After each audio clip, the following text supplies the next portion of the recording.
भैया, आणखी सेक्रेटरी माधुरी सांगवीकर, आणखी डॉक्टर आसेगावकर सर उपस्थित आहे, डॉक्टर आसेगावकर मॅडम पण आहे.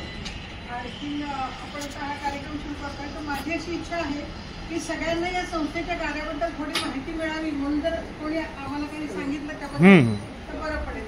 सर सांगतील ना, सर सांगतील आपल्याला, सर चांगलं सांगतात. पण कसं आपण त्यांना सांगणं हे जरा चांगलं नाही वाटत. नाही म्हणून मॅडमला सांगायला होतं का. नमस्कार, सगळ्यात आधी मी स्वागत करतो. स्नेह सावलीचा आणि रोटरी परिवाराचा खूपच ऋणानुबंधाचा संबंध आहे आणि वेळोवेळी रोटरीतर्फे आम्हाला विविध मार्गाने प्रत्येक क्लबनीच बऱ्यापैकी खूप मदत केलेली आहे. करोना काळात तर मला आठवतं की करोना काळात असं व्हायचं की बरेच पेशंट आमच्याकडे करोना झाल्यानंतर ऍडमिट व्हायचे. तर मला हा प्रॉब्लेम असायचा की यांचं जे रिहॅबिलिटेशन म्हणतो आपण की पुन्हा त्यांना पहिल्यासारखं करण्यासाठी जो व्यायाम घ्यावा लागायचा, त्यावेळेस ते इन्स्ट्रुमेंट होते. तर त्यावेळेस सगळ्या रोटरी क्लबनी एकत्र येऊन आम्हाला खूप मोठी मदत आणि फिजिओथेरपीचे इन्स्ट्रुमेंट दिले होते आणि त्याचा फायदा खूप जणांना झाला. स्नेह सावली संस्था मागच्या 7 वर्षापासून छत्रपती संभाजीनगरमध्ये कार्यरत आहे आणि मी वैद्यकीय व्यवसाय करत असताना मला असं लक्षात आलं की आपल्याकडे एक तर वृद्धाश्रम खूप आहे किंवा मोठाले हॉस्पिटल आहे, पण काही असे आपल्याला गरज आहे की जेव्हा एखादा माणूस परावलंबित्व येतं तेव्हा त्याला नर्सिंग केअर घ्यावी लागते, म्हणजे त्याला त्याची शुश्रूषा करावी लागते आणि ही शुश्रूषा डॉक्टरांच्या निगराणी खाली झाली तर ती जास्त व्यवस्थित होऊ शकते असं मला वाटायचं. या अनुषंगाने मी एकदा कोल्हापूरला गेलो होतो. त्यावेळेस सावली नावाची संस्था पाहिली आणि तिथे अशा पद्धतीचं कार्य चालत होतं. तर मग मी पण ठरवलं की औरंगाबादमध्ये असं काम करूया. आमचा एक डॉक्टरांचा मोठा ग्रुप आहे. आमच्या डोक्यात अशी इच्छा होती की एक असं काम करून ज्यातनं वैयक्तिक बेनिफिट, स्वतःसाठी काही बेनिफिट न घेता ते समाजासाठी म्हणून एक काम चालू करायचं. आणि अशा पद्धतीने स्नेह सावलीची म्हणजे मुहूर्तमेढ रोवल्या गेली आणि 7 वर्षापूर्वी आम्ही एका छोट्या जागेत स्नेह सावली चालू केली होती, पण ती जागाही आम्हाला कमी पडत होती. मग आम्ही करोना काळामध्ये या जागेमध्ये शिफ्ट झालो. या जागेमध्ये जवळपास आजच्या घडीला 55 लोकांना आम्ही ही सर्व्हिस देत आहोत आणि मला सांगायला आनंद वाटतो की अगदी स्ट्रेचरवर आणलेले लोक असतील किंवा इथं तुमच्या आजूबाजूला पण तुम्ही बसलेले लोक पाहत असतात ते खूप बेडरिडन होते, पण स्नेह सावली जी काय शुश्रूषा त्यांची केली, त्यांना आधार दिला, त्यांना पुन्हा चांगलं ते राहू शकतात हा कॉन्फिडन्स दिला, त्याच्या मदतीवर आम्ही खूप जणांना पुन्हा डिस्चार्ज करू शकतो किंवा त्यांच्या जीवनामध्ये निश्चितच फरक पडू शकतो. तर साधू तुम्हाला हे एक्झाम्पल, मनोज आहे हा आणलं तेव्हा स्ट्रेचरवर आला होता, त्याला चालता येत नव्हतं, तरी त्याच्या कोणी बघायला नव्हतं, पण त्याला त्यांनी एवढी फिजिओथेरपी चांगली केली आणि आता आमचं बाहेर बेसवर आम्हाला हेल्प पण करतो त्याच्यामध्ये सुधारणा झाली. असं एक्झाम्पल इथं आहे. त्याशिवाय समाजामध्ये काही आजार आहेत जसं की डिमेन्शिया म्हणतो आपण किंवा पॅरालिसिस झाल्यानंतर अशा वेळेस रुग्णाला कुठं ठेवावं हा घरच्यांसमोर फार मोठा प्रश्न असतो, कारण त्याची शुश्रूषा करताना रात्रंदिवस नर्सिंग केअर लागते, रोज डॉक्टरांनी येऊन पाहणं आवश्यक असतं, फिजिओथेरपिस्ट लागत असतो. तर ही सगळ्या सुविधा आम्ही स्नेह सावलीमध्ये एकाच छताखाली देतो आणि जे गरीब रुग्ण आहेत किंवा जे परावलंबी आहेत त्यांच्यासाठी ही सुविधा पूर्णपणे निःशुल्क आहेत आणि आजच्या घडीला जवळपास 35 ते 40% इथले लोक असे आहेत की ज्यांची पूर्ण जबाबदारी ही संस्था सांभाळते आणि हे खूप मोठं आणि तसं पाहिलं तर चॅलेंजिंग काम आहे.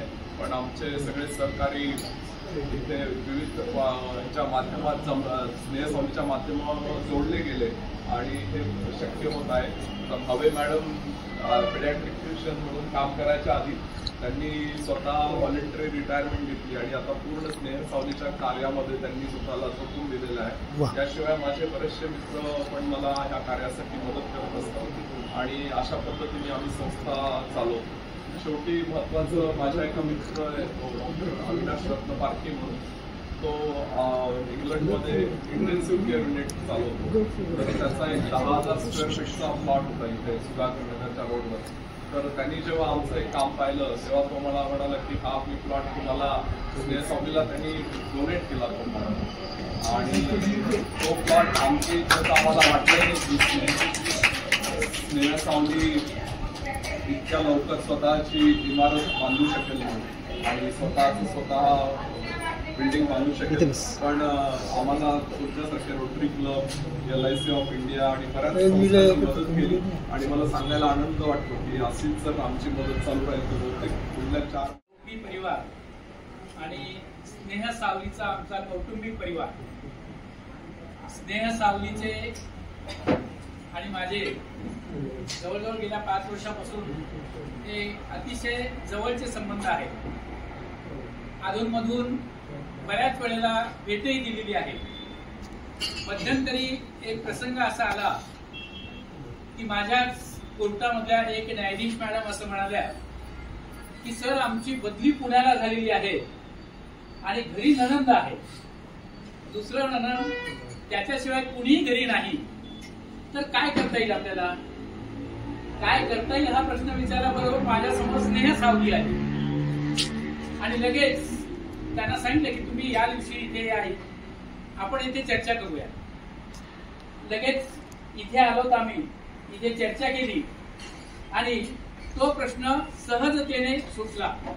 जसं डॉक्टर साहेबांनी सांगितलं की ती जी पेशंट होती, आज त्यांना पेशंट म्हणता येणार नाही, इतकी सुधारणा त्यांच्यामध्ये झालेली आहे आणि माझी बहुतेक दर महिन्याला इथे व्हिजिट असते, तिलाही भेटतो.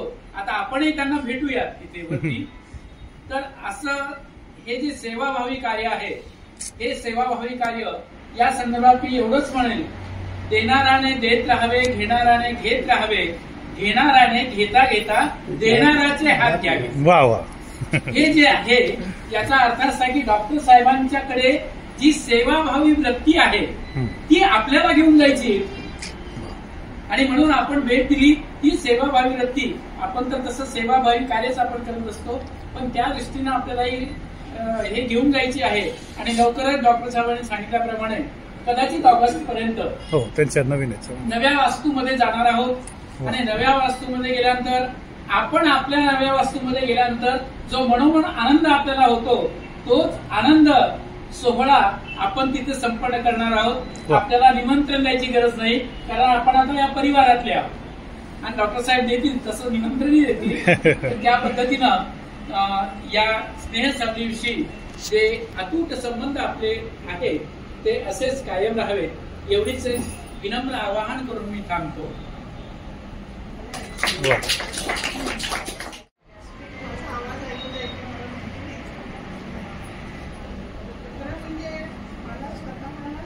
सावली पाहण्याची अत्यंतिक इच्छा होती आणि ज्या वेळेला काल मला कळलं की इथे आपण देणार ऑक्सिजन कॉन्सन्ट्रेट वगैरे करते, तर त्यावेळेला मी स्मिताला फोन केला की मला येण्याची इच्छा आहे आणि मी मत्स्यकरांचं खरं म्हणजे आभार मानते की त्यांच्यामुळे मी येऊ शकेल. आता आधारी भागले 2 मिनिटात पकडू नका. एक मला असं वाटतं की हे सगळं तुमचं ऐकताना आताची जी मी प्रस्तावना ऐकली, नागपूरचे एक डॉक्टर आहेत ज्या डॉक्टरांनी असंच म्हणजे ह्यांनाच असं वाटलं किंवा या पेशंट्सना किंवा ज्यांची कोणीही काळजी घेऊ शकत नाही, आपल्याला माहिती आहे की आपल्या भारतीय कुटुंबामध्ये तसं फार प्रेम असतं. आता ते थोडंसं कमी होत चाललंय का मग सोडून द्या, पण आपण आपल्या डिपेंडन्सची भरपूर काळजी घेत असतो. पण आता एक काळ असा आला की आपण आता ठरवलं जरी तरी सुद्धा आपल्याला असं करता येत नाही.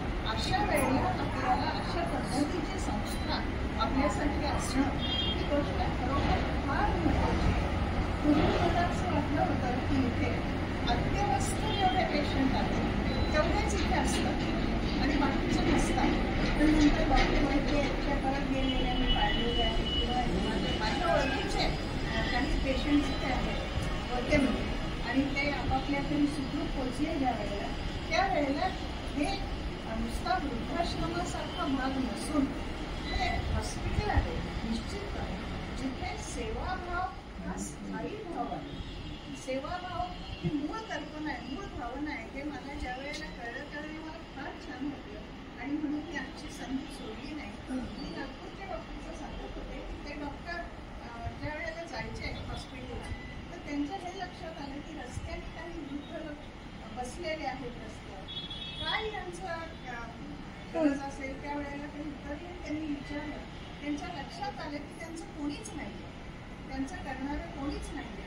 त्या डॉक्टरांनी त्या पेशंट्सना आपल्या गाडीत घालून त्यांनी आपल्या हॉस्पिटलमध्ये नेलं आणि काही दिवसांनी त्या डॉक्टरांनी पूर्ण वयोवृद्धांसाठीचं जेरिएट्रिक अशा प्रकारचं हॉस्पिटल सुरू केलं. तिथे ते स्वतः सुद्धा ते डॉक्टर, त्यांचं एक खूप मोठं आर्टिकलही आलं होतं आणि व्हिडिओही आला होता जो मी पाहिला. तर त्यावेळेला अशा पद्धतीची जी भावना आहे ना खरं म्हणजे, ही खरं भावना अशी आहे की आपल्याला माणुसकी म्हणतो ज्याला आपण, माणसाने माणसासारखं वागणं, माणसासाठी वागणं, हा जो भाग आहे तो भाग मला फार महत्त्वाचा वाटतो. आणि हा मानवता धर्म आपण खूप शिकतो.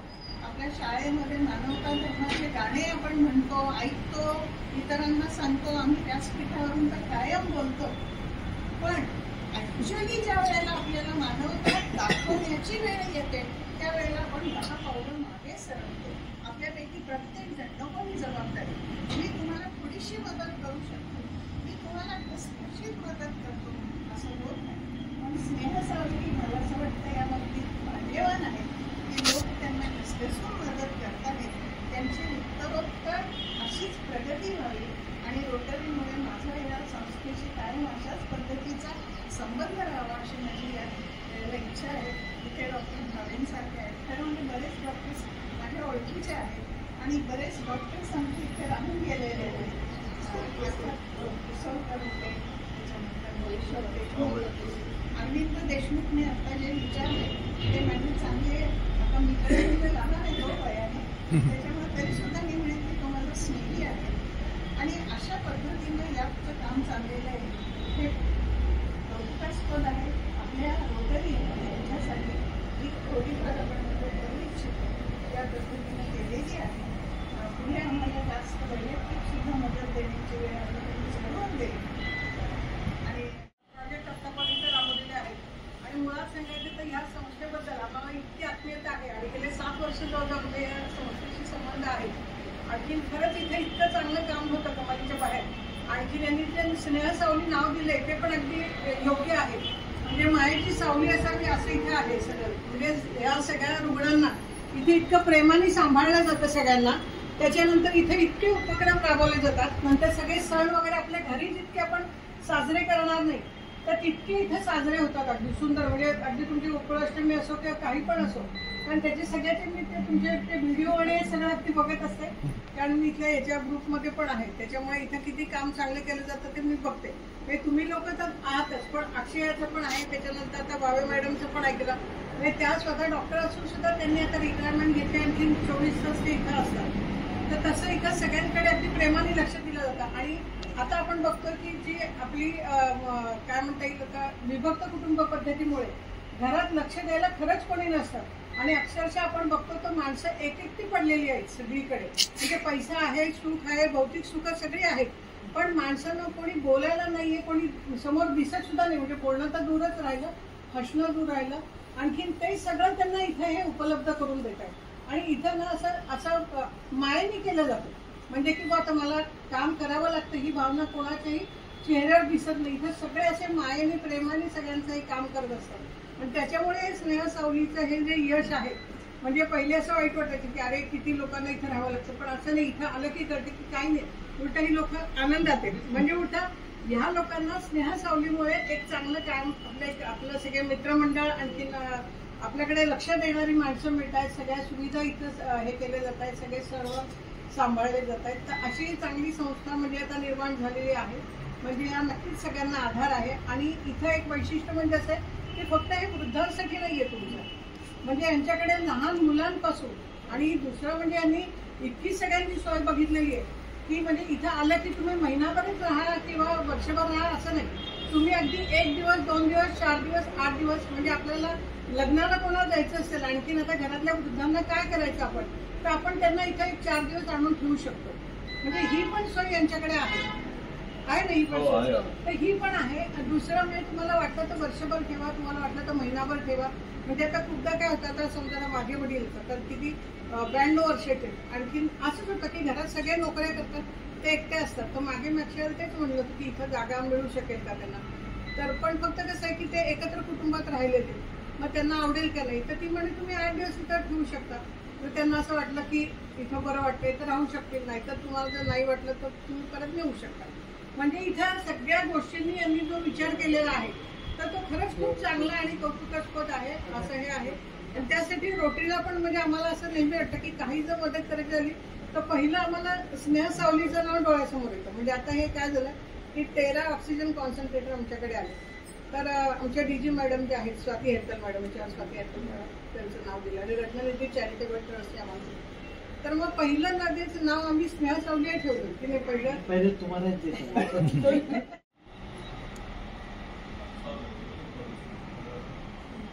जेवढं मदत होते तेवढी आम्ही मदत दरवर्षी करतो.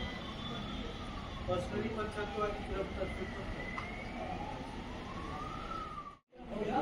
या.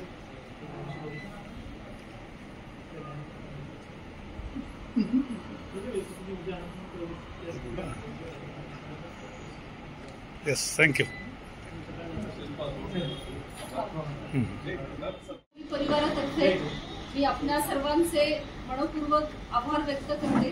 खरं म्हणजे आभार परक्या व्यक्तींचे मानले जातात, पण रोटरी पहिल्यापासूनच आमच्या सोबत आहे. मला मॅडमनी जे प्रोजेक्ट सांगितले त्याच्यापेक्षा एक महत्वाचं आमची हे होती की कोविड सुरू झाला आणि आमचे डॉक्टरांचे पण हे बंद झाले होते की काम वगैरे, कारण रुटीन शस्त्रक्रिया किंवा जे काम होतं ते बंद होतं.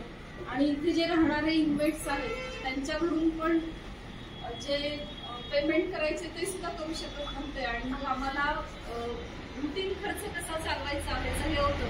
तर त्यावेळेस आम्हाला सगळ्यात महत्वाची एक मदत दिली होती ते म्हणजे पाण्याचा खर्च. 1 महिन्याचा पाण्याचा खर्च ती रोटरीकडनं आलेली पहिली मदत होती आम्हाला त्यावेळेस. आणि त्याच्यानंतर मग रोटरी जोडल्या गेली स्नेह सावलीची. तर इथे आपण परावलंबी व्यक्तींचा मानसिक, शारीरिक सर्वांगीण विकास कसा होईल असे हे डोळ्यासमोर ठेवून त्यांच्या वेगवेगळ्या ऍक्टिव्हिटीज घेतो. आणि विशेष म्हणजे ह्याच्यामध्ये समाजाकडून खूप मोठं योगदान आहे, मदत आहे. की सुरुवातीला आम्ही आव्हान करून भांड्याकुंड्यांपासून ते स्वतःची जागा आणि त्याच्यावर जी इमारत होती इथपर्यंत सगळं हे लोकसहभागातूनच घडत आहे. आणि लवकरच आता जी आपल्याला अडचण होती आहे इथे बसण्याची आणि नवीन जागेमध्ये एकदम चांगलं सभागृह असेल, ज्येष्ठांना फिरण्यासाठी जागा असेल, त्यांच्या ऍक्टिव्हिटीजसाठी जागा आहे. तर तुम्ही सगळ्यांनी तिकडे पण भेट द्यावी आणि आमचा प्रोजेक्ट लवकर पूर्ण व्हावा अशी सदिच्छा आणि आपले ऋणानुबंध असेच वाढत राहो अशी प्रार्थना करते. आणि परत एकदा सगळ्यांचे आभार व्यक्त करते. सांगू इच्छिते, स्नेह सावलीबद्दल तसं सगळ्यांना माहिती आहे, पण आमची वेबसाईट जरूर सगळ्यांनी बघावी. आणि त्याच्यात आजकाल सोशल मीडियाचा खूप इन्फ्लुएन्स आहे सगळ्यांच्यावरती आणि सगळे बघतात. तर वेबसाईट बघून त्याच्यावर काही प्रतिक्रिया, कुणाला काही वेगळा फीडबॅक द्यायचा असेल तर तो जरी दिला तर आम्हाला आनंद होईल. त्याची लिंक पाठवून द्या, मला पाठवून द्या. ते वॅक्सिनेशनचा सर्वे भालचंद्र म्हणजे माझ्या नणंद आहेत त्या आम्हाला मदत करत असतात. तर आम्ही एक ऍडल्ट म्हणजे ज्येष्ठ नागरिकांमध्ये कुठली लस घ्यायला पाहिजे, लसीकरण ह्याच्याबद्दल अजून एवढा अवेअरनेस समाजामध्ये नाहीये. तर त्याच्यासाठी सर्वे करण्यासाठी आम्ही प्रश्नावली तयार केली आहे. तर ते एक आम्ही ते प्रश्न तुम्हाला देऊ तर ती सगळ्यांनी भरून द्यावी असं ही एक मी तुम्हाला सगळ्यांना विनंती करते. त्याचा गुगल फॉर्म बनवला का तुम्ही? गुगल फॉर्म हां, ते मला शेअर करा. खूप मदत केलेली आहे. ते पण ते सर्क्युलेट करता येईल. गुगल फॉर्म वर भरावी. हां, म्हणजे ते आणि ज्यांना गुगल फॉर्म नाही जमणार त्यांनी ते हार्ड कॉपीज आहेत तर त्या भरून द्या. नाही. आणि हे ज्येष्ठांसाठीचं जे हे लस म्हणतो आपण, न्यूमोनिया आणि काही आजारांसाठी ती लस असते, तर ती लस आम्ही नवीन स्नेह सावलीमध्ये अतिशय कमी दरामध्ये उपलब्ध करून देणार आहोत.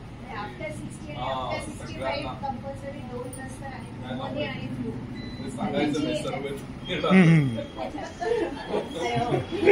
पण आता पण तरी बहुतेकांना माहिती आहे. 55 वर्ष पूर्ण झालेले आणि तुम्ही सगळे त्यातले ते